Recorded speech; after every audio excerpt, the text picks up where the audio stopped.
Ethan Whitmore was the kind of billionaire who didn't believe in limits. Rules were obstacles, people were assets, and nature was just wasted space waiting to be turned into profit. When he set his sights on the Greenwood Forest, a sprawling, ancient expanse on the edge of the city, he saw opportunity. Towering trees and winding streams would make way for steel and glass. It would be his masterpiece, the crown jewel of his empire. The protests were nothing but background noise. Environmentalists chained themselves to trees. Locals begged him to reconsider, and rumors of old legends spread like wildfire. They spoke of spirits that watched over the land, of goblins who lived in the shadows of the trees. Ethan dismissed it all with a smirk and a well-placed bribe. He had his permits. He had his bulldozers. Nothing could stop progress. The night before construction began, Ethan stood at the site, surveying his soon-to-be legacy. The air was thick, the wind unnaturally still. The forest seemed to hold its breath. Then, from the darkness, a whisper slithered through the trees, curling around him like invisible tendrils. A feeling of unease crept into his bones, but he ignored it. Legends weren't real. Goblins weren't real. He turned away and left, unaware that the land had already made its decision. Morning light streamed through the massive windows of Ethan's penthouse. His head ached, his limbs felt heavy, and an unbearable stench filled the air. He groaned, rolling over, and caught sight of his hand. It was green, not sickly, not bruised. Bright, unmistakably green. His fingers were thicker, ending in clawed tips. His nails had yellowed, and his skin felt rough, almost scaly. A shriek escaped his throat, but the sound that came out was guttural, almost inhuman. He scrambled to the bathroom, nearly tripping over his own feet. His reflection was a nightmare. Gone was the chiseled, handsome billionaire. Staring back at him was a creature, small, hunched, with oversized ears and bulging eyes. His tailored silk pajamas hung loosely on his now shrunken frame.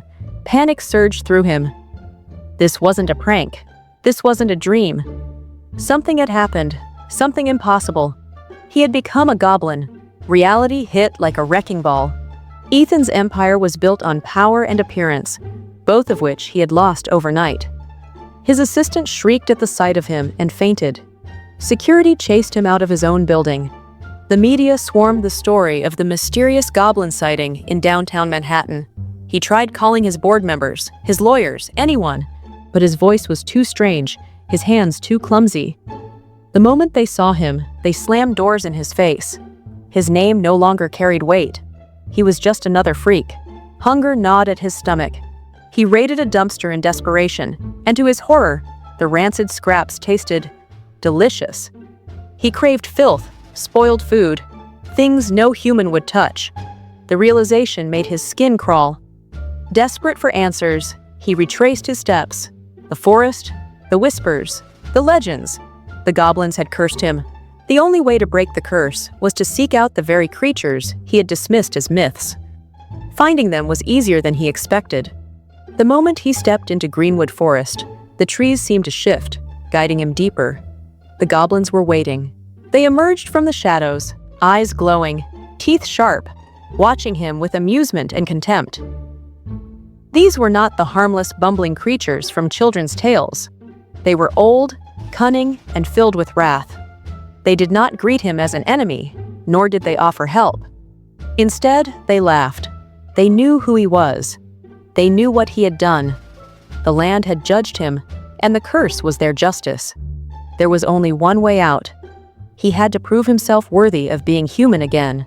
The goblins set their terms. Ethan had spent a lifetime building his empire on greed and selfishness. Now he had to give. He had to learn generosity, kindness, and humility. They sent him on impossible tasks, feeding creatures who had never been fed, protecting things he had once sought to destroy. He carried wounded animals, planted trees, shared food with starving goblin children. He lived among them, not as a ruler, but as one of their own. Days turned to weeks. He grew used to the dirt under his nails, the aches in his muscles. Something inside him changed. The hunger for wealth dulled. The need for power faded. He laughed with the goblins, learned their ways, and for the first time in his life, he understood what it meant to belong. The forest watched. The curse remained, but something stirred. One morning, he woke up and felt different. He rushed to a puddle, staring at his reflection. His ears had shrunk. His skin was lighter. The goblins watched in silence, waiting for him to understand. The choice was his now. He could return to his old life, reclaim his fortune, his power, his name. The skyscraper plans were still waiting. He could erase the past weeks like they had never happened. Or he could stay. Ethan stood at the edge of the forest, the city skyline looming beyond. He thought of who he had been. He thought of who he had become. And with a deep breath, he stepped back into the trees. The goblins welcomed him home. Jasper had heard the story 100 times before. Every oldest sibling in his family was doomed to become a toad unless they performed one selfless act. It was the kind of ridiculous tale old relatives loved to repeat at family gatherings, right after the pie was served and just before Jasper rolled his eyes. A curse? Ridiculous? Sure, history showed some strange patterns. His great-uncle Harold had mysteriously vanished, leaving behind an unusually large frog in his bedroom. His great-great-grandmother had left an entire journal detailing her riveting adventures before disappearing into a swamp. But coincidences happened. Jasper was different. He was the smartest, the strongest, the most stubborn. If there was a curse, he would be the one to break it simply by ignoring it. That was, until he woke up the next morning with warts, and a sticky tongue, and the sudden horrifying realization that his bed felt much too large. The world had changed overnight, or rather, he had. The walls of his bedroom stretched to impossible heights. His blankets were a mountain range, his pillow a sinking marsh. He tried to scream, but the only sound that came out was a croaky ribbit. Then came the worst discovery of all, his reflection. A bulging green creature with wide, horrified eyes stared back at him from the glass of his phone screen. His hands were gone, replaced by webbed stubs. His mouth felt wrong. And his skin, his flawless human skin, was now a bumpy, warty horror show. Panic set in. He leaped from his bed, intending to sprint for help, but his new legs had other plans. One powerful hop sent him soaring straight into the air. For a brief, glorious moment, he felt free. Then he slammed face first into the window. The impact rattled his tiny bones, but before he could try again, his bedroom door creaked open. And there stood his little brother, Max. His wide grin could only mean one thing. Jasper was doomed. Max wasted no time accepting his new reality. He scooped Jasper up with an excitement usually reserved for Christmas morning and carried him downstairs like a prize. The next few days were a blur of humiliation. Max constructed a makeshift toad habitat in an old fish tank, complete with a tiny pond and a rock labeled Jasper's throne. He introduced him to his school friends, calling him the world's most unlucky toad. He even made an entire TikTok series about his mysteriously intelligent pet. Jasper's misery peaked when Max plopped a bowl of live flies into his enclosure. Disgust turned to hunger. Hunger turned to instinct. He blacked out. When he came to, the bowl was empty. The realization was too much. He had to break this curse before he lost the last shreds of his humanity. But how did one perform a selfless act when they were literally a toad? Max, amused by his desperate struggle, decided to help, if only for more content. He made a list of heroic deeds Jasper could attempt, each more absurd than the last. Helping an old lady cross the street? Difficult without arms? Donating to charity? Hard to do when the bank refused to open accounts for amphibians. Stopping a crime? He tried croaking menacingly at a pickpocket, but was mistaken for a loose pet and thrown into a fountain. Days passed. Jasper remained warty. Max, however, was having the time of his life. The longer the curse lasted, the more viral his toad brother became. He started selling Jasper the cursed toad merchandise, profiting off his misery. And then, just when Jasper had resigned himself to a life of mud and misery, Fate delivered an unexpected twist. Max got into trouble. Jasper had been sulking in his tank when he heard the commotion outside. Voices, tense and unfamiliar. Max's laughter, forced and uneasy. He hopped onto the windowsill, peering outside. Max stood cornered in the alley behind their house, face to face with two older kids who definitely weren't friendly. They loomed over him, speaking in low voices, hands reaching for his backpack. Jasper didn't think. He launched. A perfectly calculated jump sent him soaring through the air, landing directly onto the closest bully's face. The sheer horror of having a large, warty toad attached to one's forehead worked wonders. The kid screamed, flailed, and crashed into a pile of garbage cans. Jasper wasted no time leaping to the second attacker. A powerful kick to the nose, a well-timed croak straight into the ear. Pure chaos erupted. The bullies bolted, screaming about the demon frog. Max stood frozen, wide-eyed. Then, slowly, a grin spread across his face, and Jasper felt it. A warmth. A shift. The curse had lifted. Morning sunlight streamed into Jasper's bedroom. He blinked, stretched his human arms, and took a deep breath. No warts, no webbed feet, no unnatural cravings for insects. He was back. The relief was overwhelming. He was never taking anything for granted again. He was going to be the best version of himself. And then he saw it. Sitting on his nightstand was a small green statue, a toad figurine, with a tiny crown. Max had left a note beside it, written in the smuggest handwriting possible. To the world's most heroic toad. "Don't worry, I'll keep the merch store open just in case," Jasper groaned. Maybe the curse was broken, but Max was going to make sure he never lived it down. Liam Ashford had everything. Luxury cars, designer clothes, millions of followers on social media. His life was one big, flashy highlight reel. But perfection required constant upgrades, and when he saw an underground auction advertising exotic creatures of legend, he knew exactly what he needed next: a dragon. It wasn't much at first, barely the size of a house cat, with shimmering golden scales and sleepy eyes.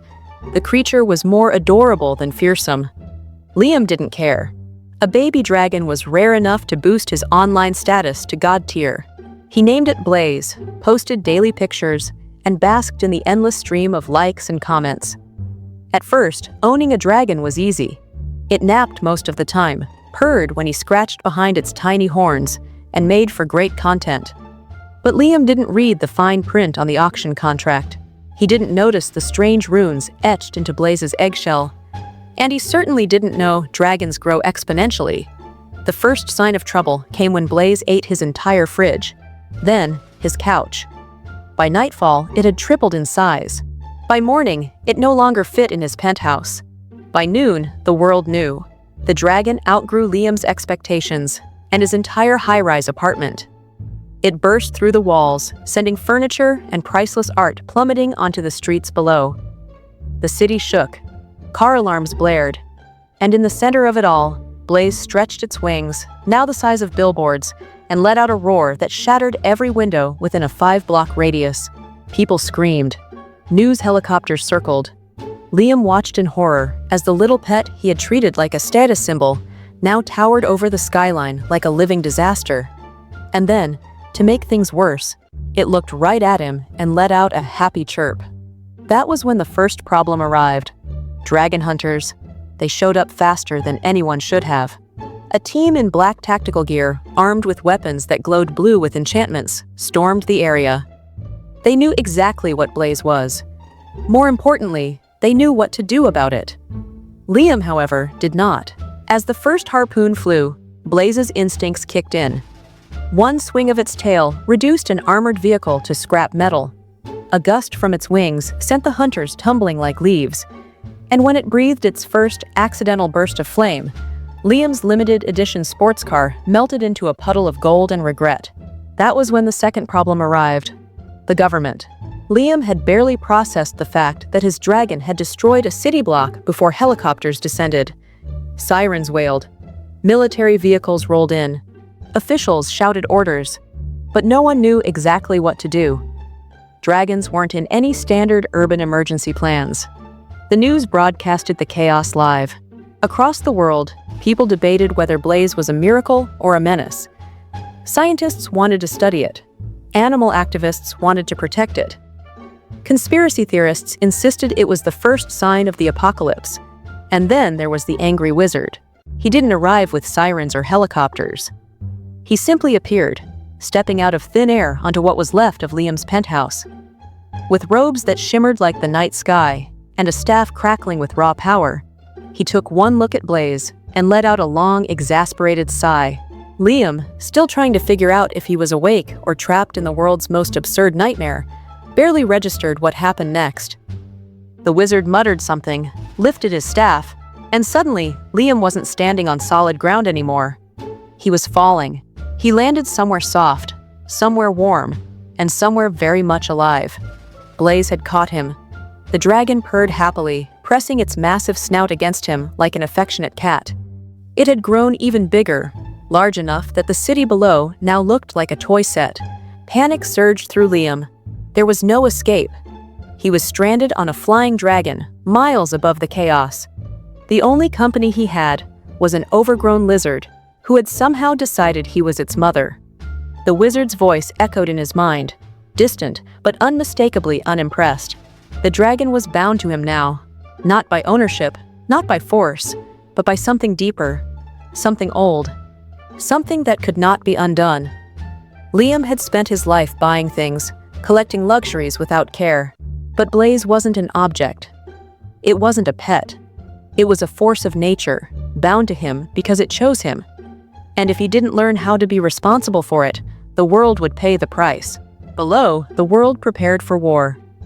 Dragon hunters regrouped, their weapons ready. The military locked onto its target. The wizard, exhausted but resolute, watched from the ruins of Liam's penthouse. And then Blaze roared. The sky darkened. Storm clouds swirled unnaturally, drawn to the dragon's magic. This was not just a creature. It was an ancient power, something the world had forgotten how to live alongside. Liam felt it. He understood it. He had wanted a dragon for status. Now he had one because the dragon had chosen him. And for the first time in his life, he had to make a real choice. Protect the creature he had selfishly brought into chaos, or let the world destroy it. Liam made his choice. Not as a billionaire, not as an influencer, but as someone who had finally learned what it meant to be responsible. He didn't fight the hunters. He didn't argue with the government. Instead, he stood atop Blaze's massive head, raised his arms, and surrendered. Not as an enemy, but as a guardian. The world didn't trust him. The wizard barely tolerated him. But as the storm settled, as Blaze calmed, as Liam vowed to make things right, the impossible happened. The hunters lowered their weapons. The government stepped back. The dragon, once a threat, was now something else. A legend, a protector, a force of nature that had found its place again. And Liam, for the first time, had found his.